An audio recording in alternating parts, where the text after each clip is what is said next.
Iranians have made a big investment in their missile forces. And, frankly, what we saw at the beginning of the month was pretty capable. I think many of them did defeat the Israeli defences, but that's kind of their only option. And I guess if you're thinking about strategy and defence and all those other things, procurement, the lesson is that Israelis have got multiple attack options and multiple possible target lists.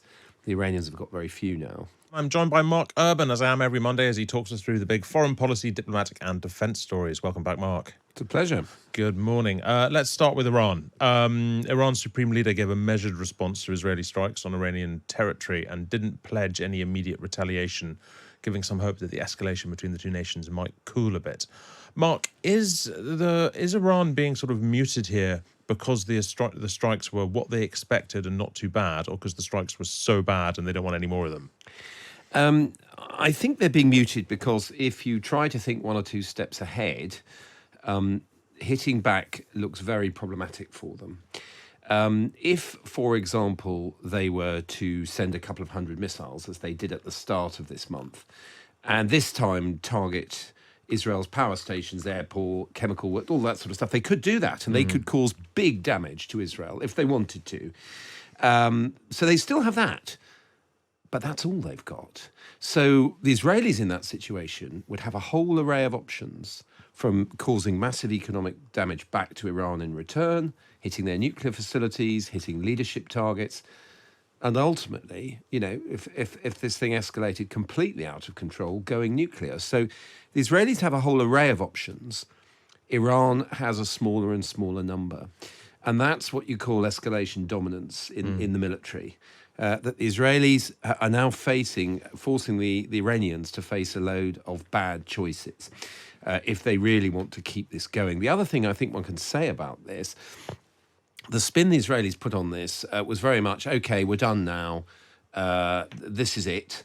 This was the retaliation for those 200-odd missiles you fired at us at the beginning of October.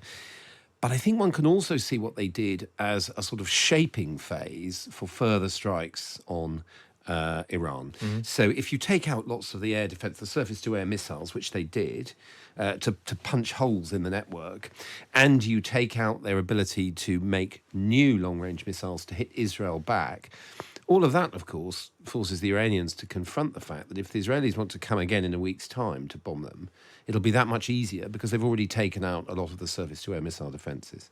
It sounds like Israel has played this a lot better than Iran has, and Iran should have been able to see this unfold in the past, and yet didn't. Well, I think the Israelis, have been thinking about the Iranian target, whether nuclear or more generally, for obviously the past 15 years, and planning and thinking about it. So, for example, a lot of the aircraft that flew at the weekend had these air-launched ballistic missiles. It drops from the plane and then it shoots right up into outer space, and then drops almost at a very steep angle at hypersonic speed onto the target. Things like that. It's 2,000-kilometre range. So the Israelis can be flying over Syria or Iraq and launch those there without ever having to endanger their aircraft. So in other words, they've made a big investment in this, whereas the Iranians have made a big investment in their missile forces. And, frankly, what we saw at the beginning of the month was pretty capable. I think many of them did defeat the Israeli defences, but that's kind of their only option. And I guess if you're thinking about strategy and defence and all those other things, procurement, the lesson is that the Israelis have got multiple attack options and multiple possible target lists. The Iranians have got very few now. What do you think was the impact, or what impact did Washington and American concerns have on the shape of the Israeli attack on Iran? Well, I mean, classic Benjamin Netanyahu to come out and then say, oh, no, it didn't affect us at all, whereas, of course, all the evidence is quite to the contrary. There was clearly quite an intimate understanding about what would be hit, because Joe Biden said several days before the attacks, when he was asked, do you know when it's going to happen and what they're going to hit, and he went yes and yes. And he had obviously dissuaded them from the kind of targeting the economic infrastructure. And you never know, the Americans may also have sort of encouraged the Israelis to go for certain targets, or if you were to go for the missile production plant, we would regard that as very helpful, because, in this wider confrontation with these so-called axis of autocracies that I think we've spoken about, Iran is now sending short-range ballistic missiles to Russia. Yeah, well, what impact is that going to have on Russia? I mean, is this damaging for Russia? It must be, surely. It would seem to be that the order that they placed, only some of which has been delivered so far, for I believe several hundred of these missiles. Now these are much shorter range than the ones that the Iranians fired at Israel, but they've got a range, 80, 100 kilometers, that sort of thing. The analysis seems to be today that the damage to the solid fuel rocket motor mixing plant, which is what the Israelis did, is a problem for those missiles too, and it might well get in the way of further production for that order to be shipped to the Russians. But Mark, before we move on from the Middle East, the head of the Israeli intelligence agency Mossad travelled to Doha in Qatar yesterday to participate in negotiations with the director of the CIA and also the Qatari Prime Minister, all about aiming at securing a hostage deal with Hamas. There have been a lot of negotiations. There have not been a lot of deals. Is this different? No, that's right. I think, in fact, he travelled yesterday, but I think the talks begin today. Right. And there are also talks going on in Egypt, which is the other broker traditionally in these conversations. The Egyptian president was talking about a sort of almost confidence-building measure, a trial, in which there'd be 48 hours of ceasefire and 4 hostages released as a way of sort of trying to step back, de-escalate, and get everybody into a better place for a more substantial exchange and then a permanent ceasefire. It would seem that both Hamas and the Israelis have already rejected that option. I'm not quite sure why, but I think what one can say is that this is the first time in 2 months that there has been a meaningful exchange about bringing all this conflict and all the suffering in Gaza to a halt. So possibly, I think very guardedly, one might say 10% optimism at this point that something might come of this. And how important a player is Qatar? Because you're hearing sort of bubblings of, like, the Israeli media is saying a lot more about Qatar lately in a sort of slightly angry way. Yeah, well, Qatar is closely aligned with the theological political trend, which you would call the Muslim Brotherhood. And that meant that when there was a revolution in Egypt, they backed that revolution. They're closely aligned with the Turks, which Erdogan's ideology is also closely related to that. And Hamas is very closely related to that Muslim Brotherhood. So there are ideological reasons and there are cash reasons. The Qataris have ploughed lots of cash into Gaza over the years. So they're thought to have influence. Now, the other thing, of course, is that they're home to some of the exiled Hamas leadership. Yeah. So they can just have a conversation with someone in the Hamas Politburo if they want to. Of course, before he was killed, Ismail Haniyeh, the political leader of Hamas, was based in Qatar. So there are other leaders there based in Qatar too. So in that sense, it's an easy sort of conduit for the Qataris to work. But the question, if you go to the sort of prejudice shown by some Israeli commentators, is, are they honest brokers? Yeah. Yeah, sure. Well, let's cross now to the US, where Donald Trump and Kamala Harris began their closing arguments with just a week to go before polling day. Harris spoke in Philadelphia, I think yesterday, while Trump spoke to enormous crowds at Madison Square Garden in New York, joined by the likes of Hulk Hogan and Elon Musk. The standout moment, though, came from the comedian Tony Hinchcliffe. Let's have a listen. It is absolutely wild times. It really, really is. And, there's a lot going on. Like, I don't know if you guys know this, but there's literally a floating island of garbage in the middle of the ocean right now. Yeah. I think it's called Puerto Rico. Yeah. That was one of two of his jokes about Latinos, the other of which I think I'm not 100% sure we can even broadcast on the radio. And this is he was making it at a political rally. This is astonishing stuff, isn't it?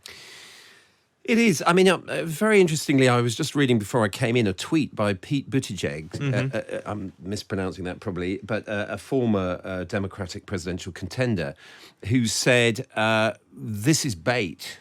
They do this knowing that Kamala is about to do her last rally tonight, which is literally called closing arguments in Washington. And Pete Buttigieg's argument is that it's a decoy to stop people talking about the serious issues and fan a bit of outrage, particularly on the progressive side of politics. And of course, it's certainly succeeded in doing that. I mean, I think in a way, the more interesting stuff, he has claimed, Hinchcliffe, well, this was a comedy skit.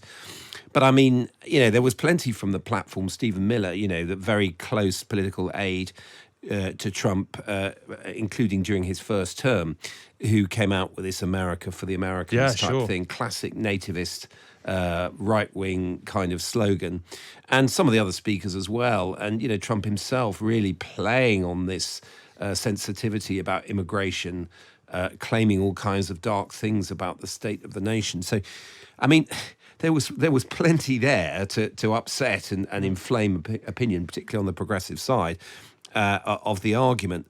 The interesting thing will be, does Kamala, when she goes out tonight, does she score some points in a more positive sense? I mean, one of the things I've marvelled at looking at it the last couple of weeks is how amazingly effective in stumping, as they call it, Barack and Michelle Obama have been.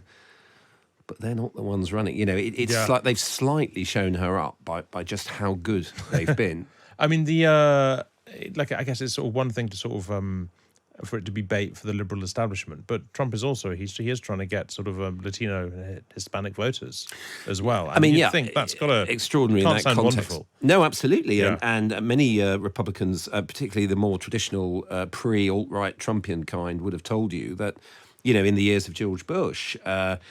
The effort to build the Latino Republican vote was one of the main political strategies of the Republican Party. So, it hardly helps with any of that, does it? Yeah, and look, I'm not going to force you into a prediction as such, but what are you thinking? I mean, do you think has the terrain changed in the last fortnight as much as it feels like it has from the press, or do you think what do you think's going to happen? I'm not. That's me doing exactly what I just promised I wouldn't do. Yeah, exactly. I'm going to fence it in the most awkward and painful way. No, I'm not going to fence it in the sense that I think I go along with the mainstream analysis too close to call. Yeah. Clearly looked at in terms of voting pattern. I mean, margins of error and all that. Yeah. It's not terribly reliable. It does look too close to call. But equally, I accept the argument that when you are trying to win the Electoral College with those key swing states rather than the popular vote, you don't want to be there if you're Kamala Harris. You want to have a 2-3 point margin of superiority. Because the popular vote, she seems to be doing just fine, but everything else is so much harder to calculate, right? Yeah. Yeah, no. And ultimately, that's what decides who will be the next incumbent of the White House, the Electoral College. Before I let you go, Mark, 2 weeks ago we spoke as you were heading into the first hearing at the Dawn Sturgis inquiry, which is with being held. With my very wobbly phone, Your very wobbly phone, standing on a very picturesque staircase. It was being held about the public health response to the Salisbury poisonings in 2018, of course. What have we learned in the last 2 weeks about that? Well, we've learned a lot more, but particularly, I mean, a lot of this is centred around Dawn Sturgis, who died, of course, and so quite rightly, a lot of the attention in the inquiry is around could it have been prevented? I mean, did they botch the clear up? All that sort of thing. Now, today, what we've got hearings in London today, and what we've got is hearings around the Skripal poisoning, which is obviously of particular interest to me, having covered that in the way I have over the years. And the question's really about, was his presence in that community a danger to other people? Had they thought through the threat to him properly? And then, obviously, once the poison had been applied and left somewhere, was that a fail on the part of the authorities to clear up? So yeah, we should be hearing a lot more this week. But yes, certainly what we've learned so far has told us a lot more about the Russian plot and the movements of the suspects and all that kind of thing. And look, the former counter-terror chief, Neil Basu, he told a BBC podcast that he thought of this as an act of war by the Russians. Do you think that this could have really sort of spread and expanded into something much more serious if the British response had been different? Not that it wasn't serious, of course, but... Well, the curious thing, people always say, well, tell me one difference that leaving the EU has made.